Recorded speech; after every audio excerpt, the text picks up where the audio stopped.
Breaking news just coming in. The government is now hinting at a role of global pharmaceutical giants behind the World Health Organization report that suggested that 4.7 million people died in India as a result of COVID, putting it 10 times the official figure. In a very serious charge against the World Health Organization, top sources in the government have said that global pharmaceutical majors were the ones who were denied entry into the Indian anti-COVID vaccine market, perhaps can be behind the malign India Toolkit.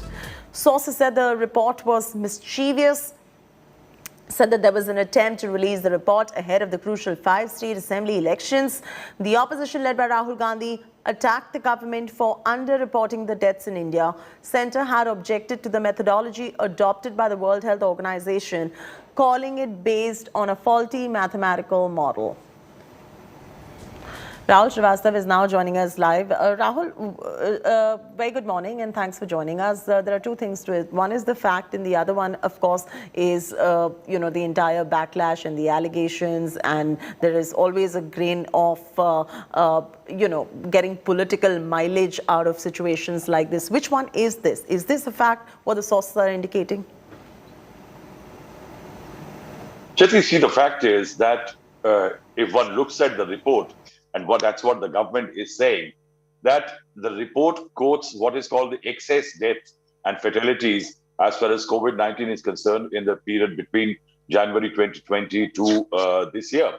Now, when the report talks about the excess fatalities being virtually 10x to compare what the government estimates are, it involves 17 states in India who recently held a meeting in Gujarat, the health ministers of all these states, and they have collated the data. Now, what India is challenging is the methodology.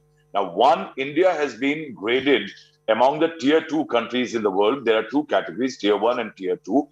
Tier 1 is the nations where there is registration of death.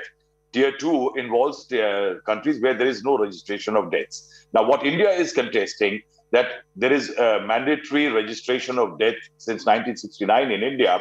As on date today, 99.9% of deaths are registered. Because of various reasons, people have started getting it done, primarily because for banking, for property and several other elements, a death certificate is a must. And given the fact that India is recording 99.9% deaths, India should not have been bracketed with countries like Paraguay, South African small nations, in the tier 2, it should have been tier 1.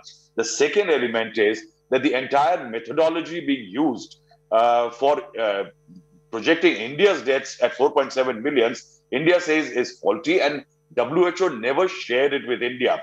Now, if it will be surprise for the viewers that India got actually a wind of this entire estimation process on sometime in October last year. And since then, Indian Health Ministry has fired 9 letters to the World Health Organization without any satisfactory reply.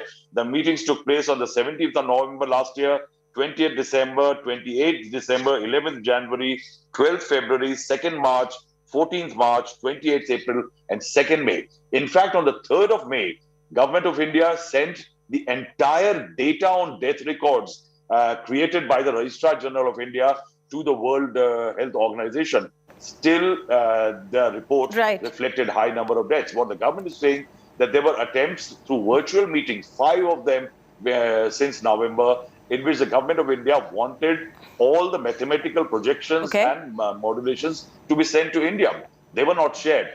When India said that why not compute the same data, same methodology for the other developed nations like US and UK and others, WHO refused to collate data in that manner. And that is why somewhere the government of India says this entire this report is mischievous. A resolution passed by 17 states, health ministers very categorically says that they reject the report and the data which has been projected. And this resolution is being sent to the WHO now. Well, this calls for a bigger discussion, and we'll continue tracking all these developments. And Rahul Srivastava getting us that big story. We'll keep going back to him for more on this. Meanwhile, moving on.